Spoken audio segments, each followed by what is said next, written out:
Isang magandang umaga po sa inyong lahat. Ako po ay naatasan ni Brother Willard upang magsalita on behalf of Imus Congregation. Ito po, kung napapansin niyo po, baka lang po kasi mga bisita po ay hindi sanay na may babaeng tatayo during the service. Ano lang naman po ito balita? Nakikisuwi lang po kasi si Brother Willard po ay hindi sanay na manawagan sa tulong, kundi kasi mahilig siya ang nagbibigay. So parang mahirap sa kanya o hindi lang sanay na magsalita sa inyo tungkol sa gawain nila sa Bulacan.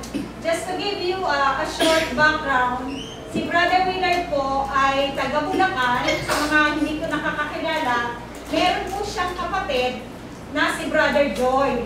Dalawa po silang preacher. Ang isa po ay naka-assign sa Bulacan na si Brother Joy at siya po dito sa Imus. Ngayon po si Brother Joy ay na-stroke. Ito po ay dahilan hindi sa personal na pagkapabayaan, kundi po na-stroke siya dahil sa init ng araw na meron pong sinervisan na ililibing na kapatiran natin. So, kumbaga, na-stroke siya dahil sa gawain pa rin, no? Ngayon po, meron silang personal mission na magkapatid. Ito po ay pagpapatuloy ng Bible Study 14. Kaya po tama-tama yung sermon ni Brother Raymar tungkol dun sa masipag po ang Mindoro at saka ang Bulacan. No? So ngayon po, kasabay po ng pananahimik ni Brother Joy, dahil na-stroke at nagpapagaling, nawala po ang mga kabataan. Yun po ang base kay Brother Willard. So dahil wala na siyang katuwang, at yun po ay personal, wala pong bayad yung ginagawa nila. Dalawa po sila ni Brother Joy ang nagtutuwang sa pangkain o merienda ng mga kabataan. Kaya po 2 linggo na niya pinanawagan yan dahil po ang gusto niya mangyari, pumatok sa bawat isa po sa atin na magbigay ng tulong. Kasi po, bilang representative lang po ako dun sa financial side ng Imus, hindi po natin kasi kakayanin na palaging ikakatukin lang yung kaka. Kasi po, tulad na sabi ni Brother Raymar, meron tayong pang benevolence, meron tayong pang evangelism.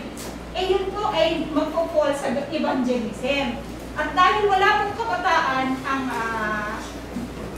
Imus, ang kainta, baka naman po suportahan natin ang kabataan ng Bulacan. Katulad po nung isang linggo, alam ko naman po na ang lahat ng kapatiran dito ay very generous dahil si Brother Jobert nakaabot agad. Si Sister Glory nakaabot agad. So kung lahat po ng bawat isang nakaupo rito ay magbibigay, magiging malaki yung halaga bukod po dun sa kaka na manggagaling sa Imus. Ngayon, ang tanong, pagkatapos magbigay, ano na gagawin? Hindi po doon natatapos. Ang sabi ko kay Brother Willard, magkaroon ng transparency. Ibig sabihin, lalagay niya po doon lahat ng pangalan nyo at ang total amount versus sa expenses.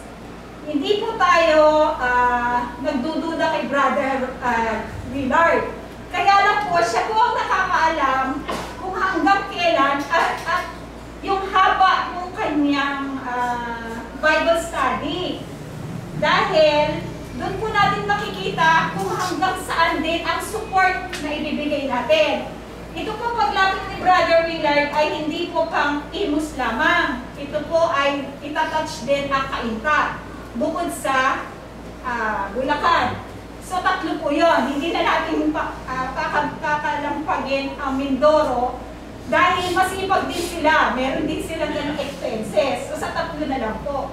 Baka kung lahat po tayo magbibigay, baka ang susunod na bigay natin doon ay next year na. Kasi 3 naman yung local churches na mag-support doon sa kanilang gawain.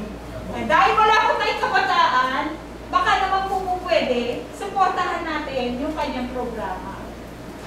Kung sakali po, ang tanong, pera ba o in kind? Pera o kahon? Okay, kung pera, very i-coordinate na lang po kay Brother Willard. Pagkalo kasi, ang lahat ay magbigay ng sako-sako na kung ano-ano, hindi na po makilala si Brother Willard sa lugar nila, sa kakabit. Okay po?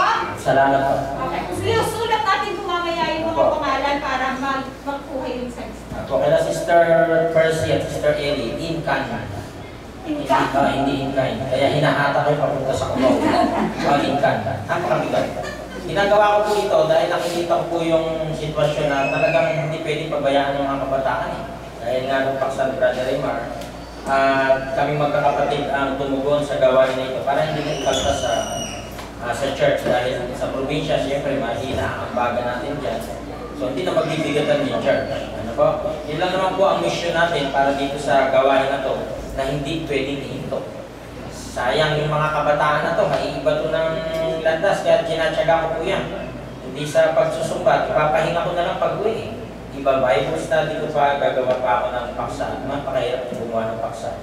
Kaya salamat po sa inyong mga kapatid at Sister Daisy, Sister Amy, Sister Percy, sa inyo po lahat. Matagal na po silang sumusuporta at itong imus na ganitong gawain. Sister Mary, lahat po kayo.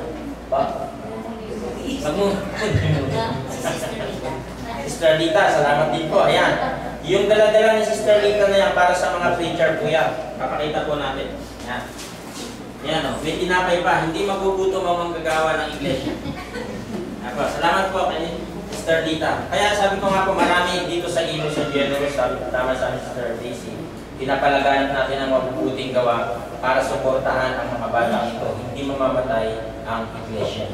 Maraming salamat po mga kapatid sa inyong pakikinig sa umagang ito.